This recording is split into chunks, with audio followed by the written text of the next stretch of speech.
मन में चलता आ रहा है। अब पंडित जी की 2 पत्नियां थी, एक के तो एक थी और दूसरे के जुड़वा 2 बच्चे पैदा हुए। उनमें छोटे थे भरत जी महाराज। पंडित जी ने उसका जल्दी यज्ञोपवीत संस्कार करा दिया, क्योंकि यज्ञोपवीत संस्कार के बिना ब्राह्मण को कर्म करने का अधिकार नहीं होता। यज्ञोपवीत संस्कार करा दिया और उनको गायत्री मंत्र की दीक्षा दे दी और मंत्र पूछने लगे, बेटा आज कौन सा मंत्र याद किया, आज कौन सा मंत्र याद किया। अब ऐसे जब भरत जी ने सोचा कि मेरे को वापस इस गृहस्थी के अंदर भटकना चाहता है, ये जीवात्मा अब वापस गृहस्थी में नहीं जाना चाहता, अपने पिता का कोई कहना नहीं मानता, अपनी माता का कोई कहना नहीं मानता, केवल भगवान में चिंतन रहता, ध्यान रहता। अरे ये जनेऊ संस्कार कराना सीख जा। अरे आज गायत्री मंत्र सिखा रहे हो, कल जनेऊ संस्कार सिखाओगे, परसों मेरे को फेरा कराना सिखाओगे, फिर उसके बाद मेरे को छत्तीसगढ़ कराना सिखाओगे, फिर दुर्गा पाठ सिखाओगे, तो मैं तो तेरी मेरी करने में लग जाऊंगा, भगवान का भजन नहीं हो पाएगा। उसने तो एक मंत्र राजा भरत जी महाराज ने याद ही नहीं किया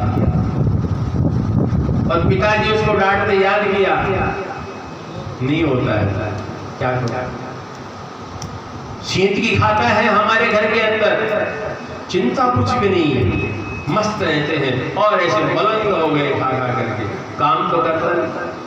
अब भाइयों ने देखा ये तो माता पूर्ण करने वाला, हम भाई तो हम हैं सब।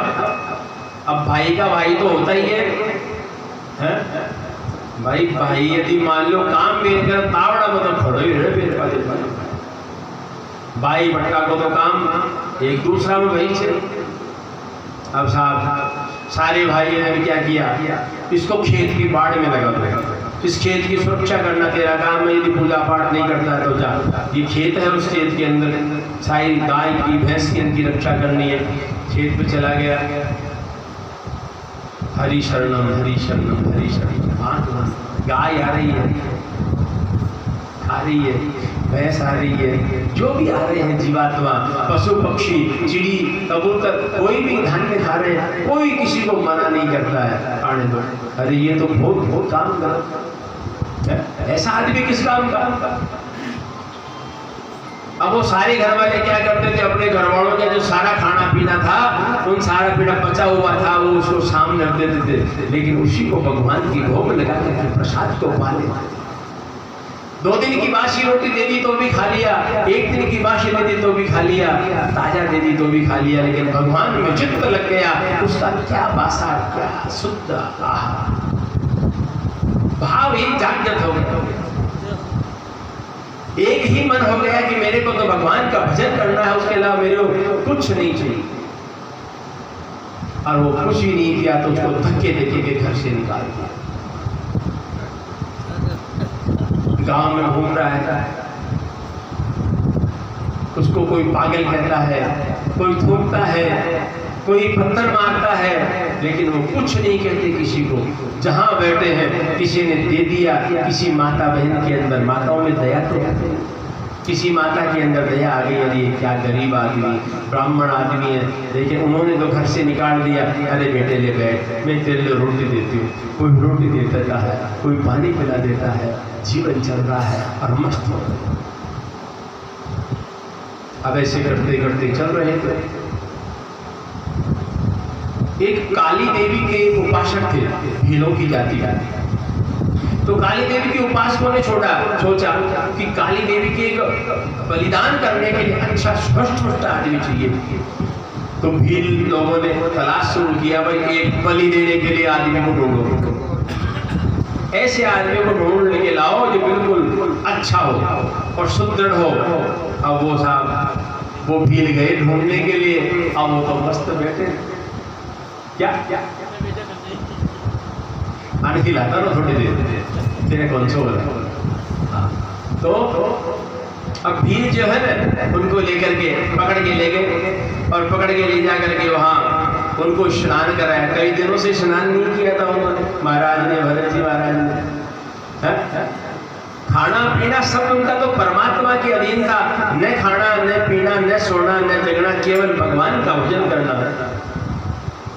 काली देवी के सामने बलि देने की तैयारियां चल रही हैं और बलि देने की तैयारी चलते चलते देवी ने सोचा, अरे ये ब्राह्मण कितने भगवान का भजन करने वाला है, इसको बलि देने के लिए लाए हैं, ये तो दुष्ट राक्षस है, इनको तो सबक सिखाना चाहिए। सारी पूजा वूजा की, खूब माल ताल खिलाए भरत जी को, बलि देने वाले को खूब अच्छा खिलाते हैं पहले, अब वो इसकी कोई इच्छा नहीं रही, खूब माल खिलाए और खूब वैसे पेट पे हाथ फेर लिया भरत जी ने, बहुत आनंद आ गया। और उसको बलि देने के लिए तलवार लेके खड़े हैं और काली देवी प्रकट हो गई और प्रकट होकर के दुष्टों का संहार होने की बलि दे दी और भरत जी को छोड़ दिया। भरत जी वहां से निकल गए, फिर वापस जंगल में विचरण कर रहे हैं, भजन कर रहे हैं भगवान का।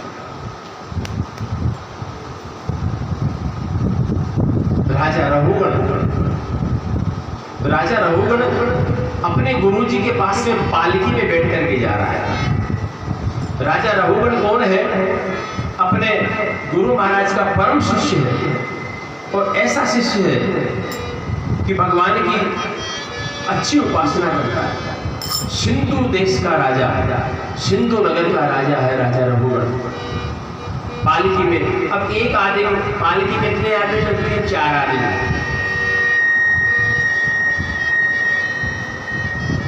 4 आदमी पालकी लेकर के जा रहे हैं। अब एक आदमी बीमार हो गया, अब 3 आदमी पालकी कैसे ले जाए? अब 3 आदमी ले जाए तो पालकी ऊंची नीची हो गई। तो राजा ने कहा, अरे किसी को पकड़ लो, अपना ही तो राज्य है, किसी को पकड़ लो। अब वो बैठे थे कौन? भरत जी महाराज। भरत जी महाराज को देखा, अरे यार ये पलंग अच्छा काम में आएगा, इसको पकड़ो। अरे ब्राह्मण, तपस्वी ब्राह्मण, जिसने जीवन में जन्म लेने के बाद केवल भगवान का भजन ही किया, भगवान का भजन के लिए उसने कुछ भी नहीं किया। देखो आप, ऐसा तपस्वी जिसने पूरे राजपाट को छोड़ करके संन्यास ग्रहण किया, ऐसा व्यक्ति पूरे 3 जन्मों की याद है उनको, और याद होने के बावजूद भी उन्होंने ये नहीं कहा कि मुझे कहाँ ले जा रहे हो। वो लोग पकड़ के लाए, चले गए, पालकी में लगाया, पालकी में लग गए। अब पालकी में लग गए तो नीचे देख के चल रहे हैं। क्यों? क्योंकि नीचे जमीन में चींटियां हैं, कीड़े हैं, मकोड़े हैं, उनसे पैर बचा बचा करके चलते हैं। और जैसे चींटी आगे उसको पैर को आगे रखा और ऊपर पालकी हिली, हिलते ही राजा रघुगण ऊपर बैठा हुआ था, उसकी खोपड़ी में लगी और लगते, क्या कर रहा है ये? कौन? तुम पालकी को सही नहीं चलाते हो? कौन है? वो तीनों कहते हैं, महाराज हम तो तीनों सही चला रहे, ये जो नया आया है ना, ये थोड़ा सा अचक बचक कर रहा है। अच्छा, इसको सुधारो, इसको बोल दो किसकी पालकी में जुटे हुए हो, यदि सही नहीं चलाया तो इसकी तबीयत ठीक कर दूंगा मैं। राजा भरत जी महाराज सुन रहे हैं, कोई बात नहीं कर रहे, फिर चले गए। ऐसा करते करते फिर दोबारा झटका लगा खोपड़ी में, फिर दोबारा उन्होंने डांटा और डांट करके कहा, ढंग से चलो, तुम इतने मोटे ताजा हो, शरीर तुम्हारा इतना हष्ट पुष्ट है, तुम ध्यान नहीं देते हो। ये तुम्हारे से कमजोर हैं, ये तो सारी ध्यान रखते हैं और तू ऐसे करता हो। फिर भी राजा की बात को सारा पी गई।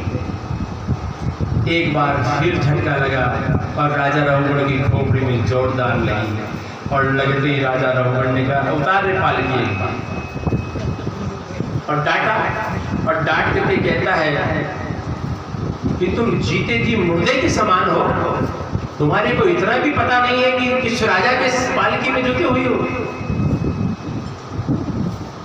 राजा रघुगण को जब ऐसा 3 बातें उन्होंने कह दी तो भरत जी को विचार आया कि ये सत्संगी आदमी है, और सत्संगी आदमी को यदि समय पे ज्ञान नहीं दिया गया ना तो ये आगे जाके नुकसान कराता है। इस सत्संगी आदमी को ज्ञान देना बहुत जरूरी है। तो राजा की बात सुन करके वो जड़ भरत जी बोलते हैं, राजा आपने पहली बार मुझे कहा आपने पहली बार मुझे कहा कि ढंग से चलो। ये तो चलना तो शरीर का हिस्सा है, चलना तो शरीर का है, इसमें जो जीवात्मा है वो नहीं चलती, ये शरीर चलता है, इसमें मेरा कोई दोष नहीं है। आपने फिर दोबारा कहा कि तो मीठे मोटे ताजा हो, तुम्हारे को पता नहीं कैसे चलना चाहिए कैसे नहीं चलना चाहिए। तो इस शरीर का मोटा होना पतला होना ये सब परमात्मा की देन है। परमात्मा ने जैसा हमारे को शरीर दिया है वैसा शरीर है। आपको कैसा दिया है, मेरे को कैसा दिया है। किसी को बहुत सुंदर बनाया है, किसी को बहुत कुरूप बनाया है, किसी को बिल्कुल चक्रवर्ती सम्राट जैसा बनाया है, इसमें मेरा क्या दोष है। और आपने कहा कि जीवित ही मुर्दे के समान है, जीवन भर याद रखोगे तुमने आज ऐसा नहीं किया तो। तयोदितं विप्रलब्धं भरतुं शमेष्यात् यदि भीरभार गन्धर्व यदि स्यात् विघ्नत्वा पीबेति राशो न विदां प्रमादः। तीसरी बात तुमने कहा कि तुम जीवित ही मुर्दे के समान हो, तो भगवान जीवन में जीना और मरना तो समान है। न जायते म्रियते वा कदाचित् नैवा भूयं तदिवो वा न भूयः। इस संसार के अंदर आत्मा कभी बढ़ती नहीं है। वासांसि जीर्णानि यथा विहाय नवानि गृह्णाति नरोपराणि। जिस प्रकार से पुराने शरीर को छोड़ करके, पुराने कपड़े को उतार करके हम नया वस्त्र धारण करते हैं, उसी प्रकार से इस जीवात्मा इस पुराने हुए शरीर को त्याग देती है और ये यहाँ से निकल करके दूसरे शरीर में प्रवेश कर जाती है। राजा तो वे मुर्दा कहाँ से हुआ? राजा जड़भरत, जिनका नाम ही जड़भरत रहते थे, इसलिए उनका जड़भरत नाम होगा। रघुगण को उपदेश देते हैं और उपदेश देने के अंदर जैसे ही उन्होंने ये कहा कि ये संसार के अंदर जीना और मरना हमारा धर्म नहीं है राजन, ये तो परमात्मा की देन है। आत्मा कभी मरती नहीं, आत्मा तो जिंदा रहता है। जिस प्रकार से एक सोने की सिल्ली को 100 प्रकार के गहनों के अंदर आपने बना दिया और 100 प्रकार के गहनों में बना करके उसके अलग अलग नाम रख दिए, उसी प्रकार से परमात्मा अपने जीवात्मा को अलग अलग भागों में भेज देती है। अलग अलग नाम हो गया, किसी का क्या नाम हो गया, किसी का महेंद्र नाम हो गया, किसी का सुरेंद्र हो गया, किसी का देवेंद्र हो गया, किसी का क्या हो गया। लेकिन उसके बावजूद भी उस सारे सोने के गहनों को वापस गला करके आप रखोगे तो वो क्या बचेगा? सोना। तो परमात्मा ने जिस अंश को भेजा वो परमात्मा ने अपने मृत्यु लोक में हमारे को भेजा है और मृत्यु लोक में हम निम्न प्रकार के नाना प्रकार के नाम धारण करके यहाँ जीवन यापन करने के लिए आ गए और यहाँ से वापस जाएंगे तो कहाँ जाएंगे? परमात्मा का हिस्सा परमात्मा में प्रवेश कर जाता है। राजन तो तुम ये क्यों मानते हो कि जीना और मरना मेरा धर्म है? मेरा धर्म नहीं है। ऐसा कहते ही राजा रघुगण उस ब्राह्मण के चरणों में साष्टांग दंडवत क्षमा याचना करने लगा। हे ब्राह्मण, आपकी यज्ञोपवी संस्कार देख करके मेरे को ऐसा लगता है कि आप बहुत श्रेष्ठ ब्राह्मण हैं। आप कौन से ऋषि हैं, कौन से महर्षि हैं, कहाँ से आप आए हैं? मैं आपके चरणों का दास हूँ। मेरे से बहुत बड़ी गलती हुई है कि मैंने आपको मेरी पालकी में मैंने जोत लिया, आपको बहुत बड़ी गलती हुई।